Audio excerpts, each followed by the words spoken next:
much inspiration, so much courage, so much kindness, so much generosity, which is the perfect answer to the division, to the smallness, to the pettiness, to the partisanship that defines so much of the national conversation right now, that has caused so many people to wonder whether 242 years into this experiment, that we can still pull this off, that we can peacefully, non-violently resolve our differences, decide who it is that will represent our interests, and guide the course and the direction that this country will take. And the people of Texas, in every single one of the counties, never allowing any small difference to stand between us, whether that is party, who you voted for in the last election, geography, from the guy who comes from El Paso, Texas, the only major city in the Mountain Time Zone, to who you pray to, whether you pray at all, how many generations you can count yourself a Texan, or whether you just got here yesterday, who you love. None of that matters as much as this opportunity that we have right now to do what our country needs from us at this moment of truth. To that pettiness, to that partisanship, to that smallness, to the meanness. We match that with our confidence, our courage, our strength, this big, bold, beautiful heart that could only come from Texas. It's exactly what we need right now. And I gotta tell you, I understand this is not about a political party. It's not about the candidate. It's about the people of Texas coming together to make sure that on each and every one of the defining issues of our day, that we stand up and that we are counted, that we lead while we still have the chance, that we listen to those who may disagree with the conclusions that we've come to, and still find enough common ground to make things better. That for every teacher working a second or a third job just to make it, I want you to know that we will have your backs. We will pay you a living wage. We will ensure that you can put in front of you, delivering that excellence in education that will determine the fate of this country going forward. For every veteran who's put their life on the line for the United States of America, when you come back to this country, we will spare no expense. We will shoulder every single burden to make sure that we hold up our end of the bargain, connect you with the care that you've earned and that you deserve, ensure that there is a roof over your head, make sure that that next step in your journey back here with your families, your education, your career, that small business that you may start, whatever you're going to do next, that you are successful. We'll also make sure, given the number of people from this community who are serving tonight in Afghanistan, in Iraq, in Syria, in Somalia, in Libya, in Yemen, in Niger, half a world away, their lives on the line, bearing the battle for the rest of us, that before we start another war, before we renew the wars that we are in, 18 years and counting now in Afghanistan, that we, the world's greatest democracy, within which we have what is purported to be the greatest deliberative body, we be able to answer these questions. What is victory? What is our strategy to achieve it? And why do we fight? Why do we ask you to risk your life, maybe sacrifice it? Why do we ask you to take the lives of others in the name of this country? If we can answer those questions to our satisfaction, let's make sure that we fully prosecute these wars and win them. But if we are unwilling to answer the questions or even ask them of ourselves in the first place, not only must we not start yet another war, we must end the wars that we're in now and bring those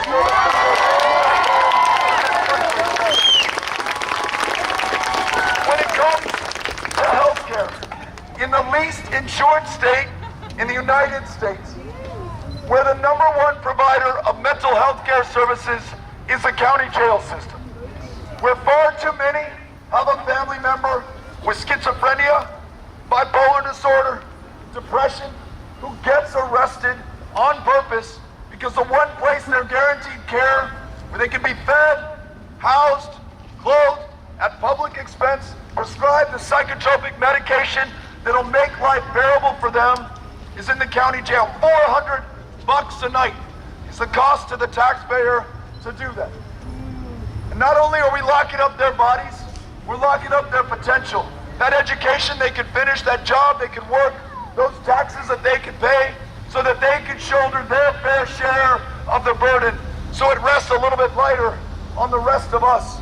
We can lead the way on guaranteed, high quality, universal health care to make sure that every single one of us,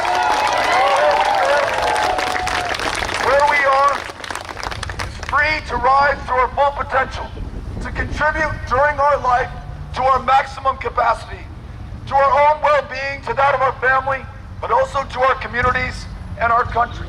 And we can make sure that universal health care is primary health care, specialty health care. It also means mental health care. And in a state that is at the epicenter of the largest maternal mortality crisis, we make sure that health care means every woman makes her own decisions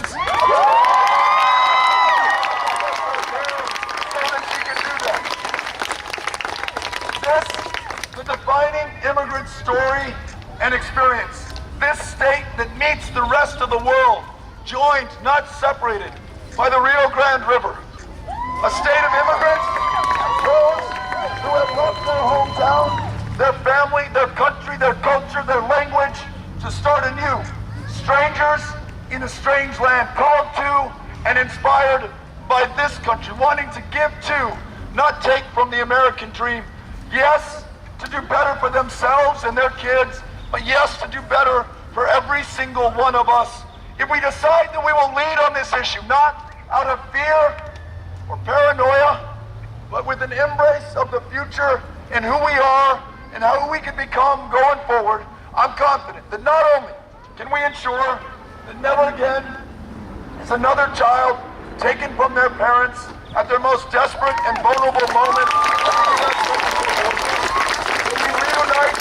those kids who have already been separated, but that we also move forward boldly based on what we believe in and know to be true. Like no dreamer should ever fear deportation from this country. To make them citizens in the country that they have already contributed so much to. Whether it's education, whether it's immigration, whether it's healthcare, whether it's meeting the existential crisis that faces the generations that follow ours. If this planet cooks another 1.5 degrees Celsius, then those who follow us in these same places may no longer be able to call these communities their home, may no longer be able to depend on this state, our farmers, our ranchers, our producers, to provide the food and the fiber that feeds and clothes not just Texas, not just this country, but so much of the rest of the world. We will not be worried about rebuilding Houston and Port Arthur and Rockport and Port Aransas and Beaumont after the next storm, because human beings may no longer be able to live there. No state understands the consequences of man-made climate change the way that our state does. No state is in a better position to lead. We are a strong energy-producing state, making this country energy independent. We can set a higher bar, allow our innovation and ingenuity to ensure that we are up to the challenge, but we can also seize the lead that we have, #1 in the generation of wind power in the United States today, soon to be #1 in solar. And the two fastest growing jobs in this country are wind and solar jobs, meeting the commitment to this generation to find high wage, high skill, high value work, and meeting the commitment to the next generation and every generation that follows by saving this planet for them. The way that we are meeting these challenges, doing this together, not allowing anyone to separate us or divide us, not allowing the meanness to dominate the moment.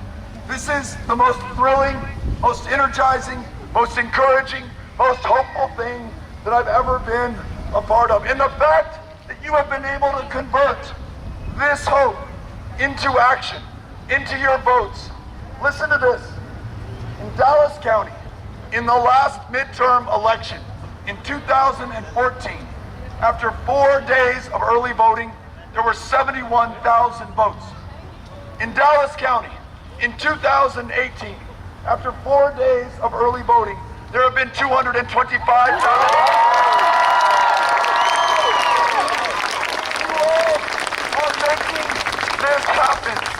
And not only are we running this the right way, and not only can we win this the right way, but for every day of the 6 years that follow, if we stick together, we can make sure that we deliver on the very high expectations that we are setting for and by one another for this country that we love so much, coming together at the moment that she needs us. So if we continue to do this, everyone can share everyone in their life that they have voted, knock on those doors, make those phone calls. Wherever you are in Texas, in Dallas County, where we'll be in El Paso County, on the 6th of November, we'll celebrate the victory of our lifetimes.